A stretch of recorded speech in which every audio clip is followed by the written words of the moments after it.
Welcome to a century of speed, a celebration of the fastest cars on sale in the UK from every decade since the 1920s, from 100 miles an hour to 300 miles an hour, including the most glamorous, the most revered sports car names in the world, and starting with one which you might not expect. So today, you might know Vauxhall as a maker of dependable family, fleet and driving school cars. But back in the 1920s, this was a sports car. A century ago, the idea of a production car achieving 100 miles an hour was breathtaking. But Vauxhall was a company at the forefront of performance engineering, its 1911 Prince Henry model already acknowledged as the first true production sports car. Vauxhall's OE type, made from 1923, was advertised as the car of grace that sets the pace. Doesn't sound quite so catchy today, but one reader of the AutoCar magazine complained he couldn't buy a car that would cover a flying mile at more than 100 miles an hour. So Vauxhall invited him to Brooklands to see a 1398 model, the very one he'd ordered in fact, with full mudguards and upright windscreen, and see it crack the ton. It hit 100.7 miles an hour and was the first production car in Britain to be recognised with a 100 mile an hour top speed. Now, by the standards of today, this does not feel much like a sports car. However, with its overhead cam engine, this was a car capable, on the Brooklands banking, of doing 100 miles an hour. It's got a centre throttle, then the brake is on the right, but apparently that's no good. It operates on the prop, so all the braking is done by this lever out here. And then you do some turning, fearsomely heavy steering. It's pretty cold at the minute, so I'm not sure it's very happy. Right, another double D clutch change coming up. Get it right, get it wrong. There it is, and there's fourth. It's got a lot of torque and it's very lazy. Oh, and there's a corner coming up, so I've got to worry about that. Oh, I've really got to worry about that. And then I've got to worry about the gears and the steering at the same time. There we go. And yet, in among all of these things to do, some heroes still drove it at nearly 100 miles an hour. It's got an H-pattern gearbox, but the wrong way around. So first is over there, then second, then third, then fourth. And it was only really until, well, after the Austin 7 arrived, in what, 1926, I think? And that had clutch, brake, accelerator with a gear stick in the middle, and that's only after that that started to become more commonplace. Before that, you had pedals and gears all over the place. From a manufacturer not known for its sports cars, today then, we go to one which has always had performance at its heart. From the early 1920s, Bentley won Le Mans no less than 5 times. First with a 3-litre car, then with a 4.5-litre car, and eventually with the Speed 6, which had a 6.5-litre engine. The company's founder, Mr. Bentley, W.O. Walter Owen, was the kind of guy who believed there was no replacement for displacement. Some of his wealthy backers, though, thought differently. They were big fans of things like a supercharger, and they'd been known to race trains across France in road-going Bentleys. And by the 1930s, one of them was the boss of the company. But W.O. was still the chief engineer, and under his direction, Bentley produced the 8-litre, a hugely opulent 2.5-tonne car whose rolling chassis alone cost £1,850, an exorbitant price at the time. I have always wanted to produce a dead silent 100 mile an hour car, and now I think that we have done it, W.O. said at the time. The 8-litre engine was a masterpiece, incorporating all of Bentley's state-of-the-art technology. It was a monoblock overhead cam straight 6 with 4 valves per cylinder, twin spark ignition, and a crankcase forged from a magnesium alloy.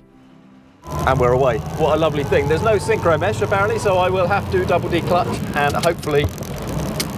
Oh, nailed it. Now, Bentley guaranteed customers that these cars would do 105 miles an hour. This was W.O. Bentley's own car. It's still owned by Bentley today. And it is vast, but it's very quiet and it's very luxurious. Not sure I'd want to do 100 miles an hour in it. but it is a lovely, lovely thing.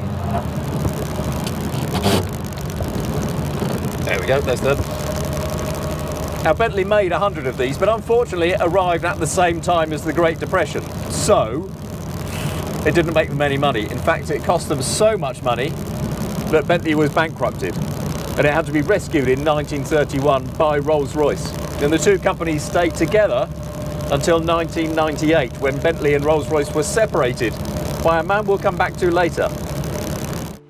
And the late 1930s to mid-1940s, there were some alterations to the map of Europe. But following that, designers and engineers had a newfound understanding of materials, construction processes, and aerodynamics. With an engine of less than half the size of the Bentley, the XJ120, Jaguar's first sports car since the SS100 went out of production in 1939, would hit 133 miles an hour in almost standard form.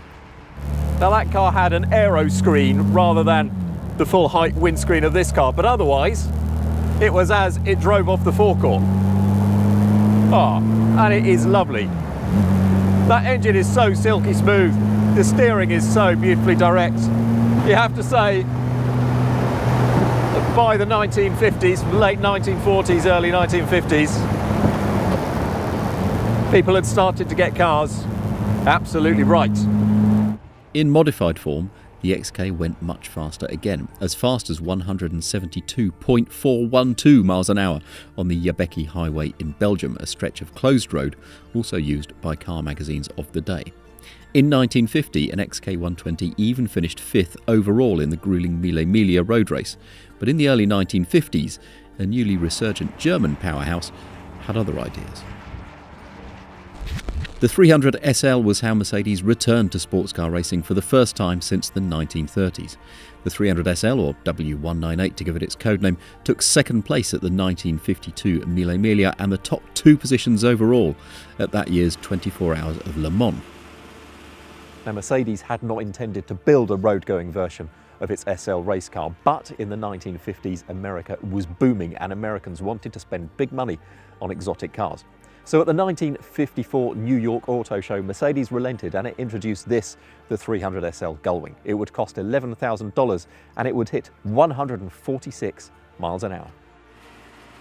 And although this is a road car, well, you can still feel the racing pedigree through it. It is noisy, it's raucous, it has got some engine.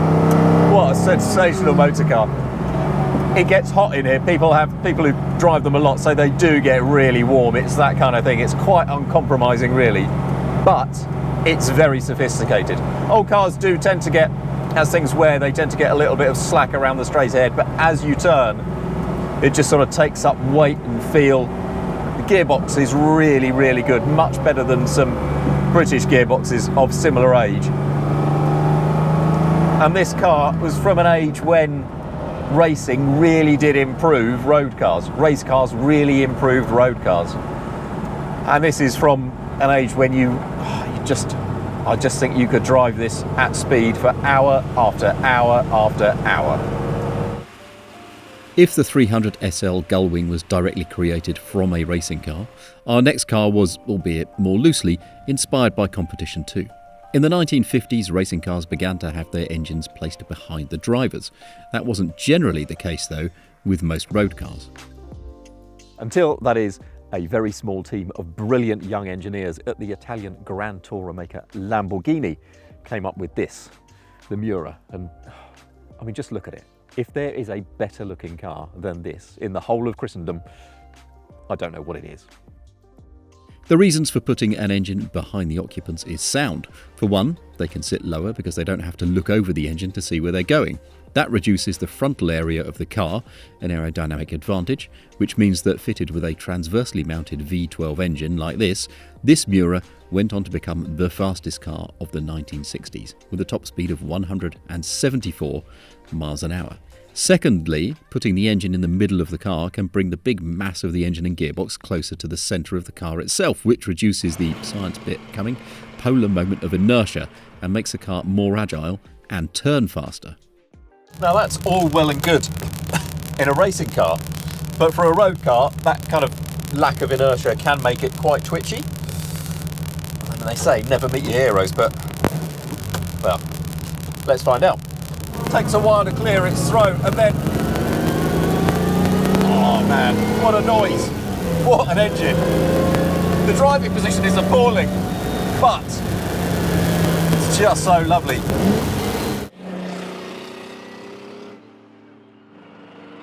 You might note that there has been a significant name missing from this list so far. Well, let's make amends now. Not once, but twice. Firstly, with this, the 365 GT4 BB, with one B for Berlinetta or Coupe, and the second B for what's under there, Boxer. The BB wasn't Ferrari's first mid-engined car. That was the actually not Ferrari badged Dino. But with the competition from the Miura and then its newly developed Countach, this marked the first time that Ferrari put one of its 12-cylinder engines in the middle of a road car. The Boxer is a flat 12-cylinder engine of 4.4 litres. It's a 180-degree V, if you like. There are 4 triple-choke Weber carburetors, and the whole lot is mounted above a 5-speed gearbox. This car was Ferrari's own 1975 British Motor Show car, and it's wide even by modern standards, but with 375 brake horsepower, it could hit some 186 miles an hour.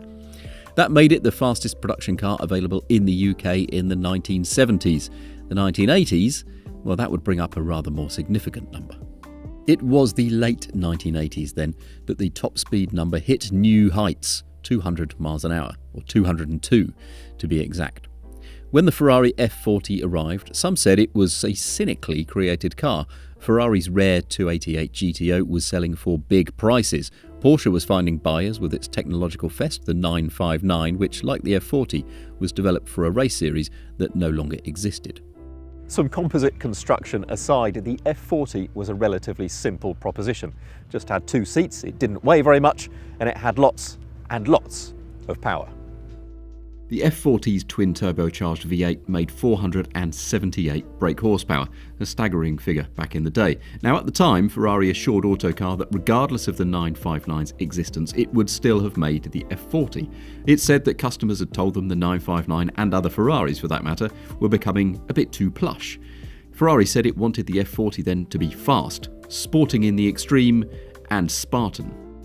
And it is Spartan and raucous and raw, and what an amazing machine it is. I mean, there's just a bit of fabric on the dash and bare carbon everywhere, these sort of fixed back bucket seats, but my goodness, what an experience. And actually what a mix of things, because there's all that rawness and yet a real sophistication to the way it drives.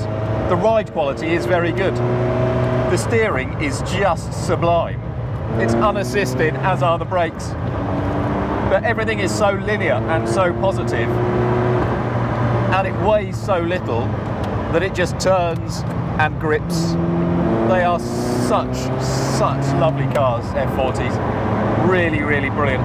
I've got a massive soft spot for an F50. I think they were a bit underrated at the time, but now everybody says, oh, they're underrated. They're so overrated in being underrated. But the F40 is still an astonishingly special car. If the F40 was raw and simple, the fastest car from the 1990s, and still perhaps the most revered single sports car of all time, was anything but. The McLaren F1 was the vision of one man, Gordon Murray. And although he worked for McLaren as a Formula One car designer, the F1 wasn't supposed to be a race car. It wasn't supposed to be raw. It was supposed to be the ultimate road car.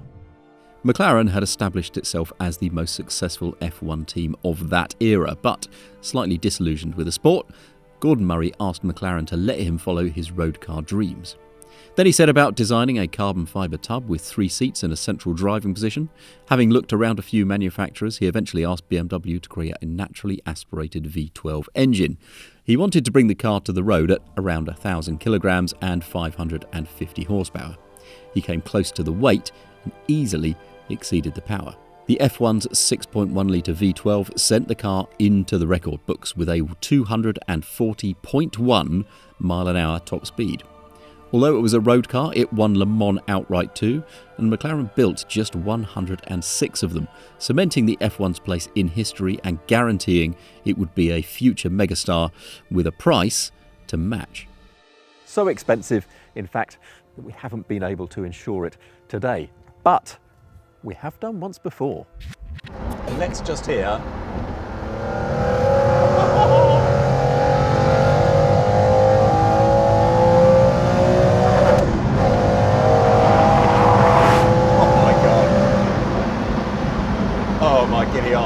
The response of that going up and coming down as well. I mean, on downshifts, the throttle response on that is off the scale. Oh my goodness. Let's just take that through the gears again, I think, because why not?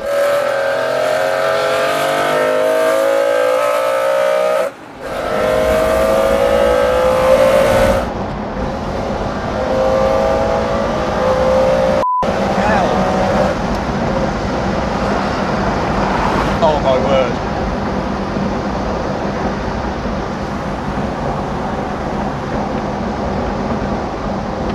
When AutoCar road tested the McLaren F1, we figured that its performance figures might never be bettered.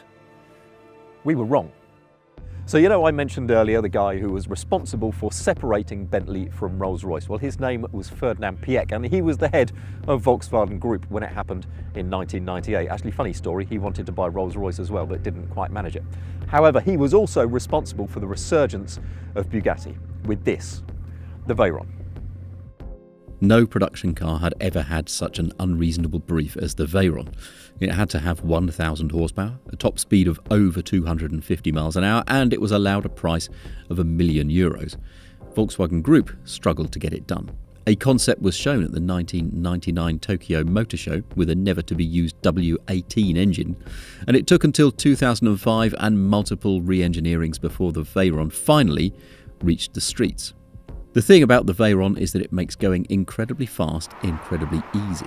We road tested a Supersport, lined it up at the start of an airfield with people who had never driven it before, and at the end they were doing 200 miles an hour. It's still the second fastest that I have ever driven, but it's just like driving a Golf, all the way to 254 miles an hour. The only people that could really do things better than Bugatti then were Bugatti themselves. So the Chiron takes the Veyron concept and does largely the same thing, only much, much better. The Chiron Supersport 300 Plus is all about numbers. 1,578 brake horsepower, 1,600 metric horsepower, 2.3 seconds to 62 miles an hour, 12.3 seconds to 186 miles an hour, and so on. And there's another very, very big number. At peak power, its engine is getting through 1,000 litres of air, a cubic metre, every second.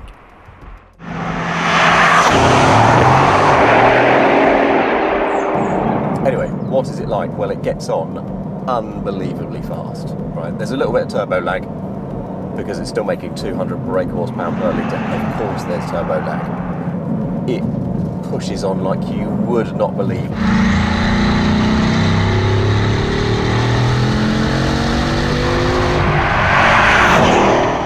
Build speed like you cannot possibly imagine. It is so fast, so brutally fast. It's not an instant Tesla Model S kick in the back where it just really shoves you like that, but it just builds and it does not stop. It just keeps going and going and going. Even when you are beyond 350 kilometers an hour, it just carries on. And 350 is what, 200 miles an hour?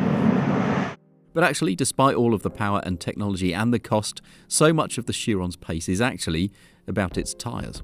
There's a reason the Chiron's top speed, 304.8 miles an hour incidentally, isn't recognised by some official bodies, and that's because it was only recorded in one direction, because the tyres might overheat and fail if they went against the grain on Volkswagen's test track. Bugatti X-rayed tyres before they started to be as sure as they could that they would not let go. The track was entirely clean. Of all companies, Volkswagen is keen to make sure it doesn't do any harm to a test driver while trying to set a top speed record. Bugatti now has a partnership with Rimac maker of explosively accelerative electric cars. But while you can just pump water around an internal combustion engine to keep it cool at ridiculous speeds, it is harder to do that over prolonged periods with a battery or electric motor. Once, though, we said the McLaren F1 speed would never be beaten. We were wrong then. Who, though, would be quite so bold as to say the same this time? A full feature on all of these cars and more is on sale in the 40th anniversary issue of Classic and Sports Car magazine, which is on the shelves as I speak, or go and see classicandsportscar.com for more details. And there's always more here on this very YouTube channel, plus we're on autocar.co.uk all the time. We're very grateful for you watching us. Thanks very much. See you next time.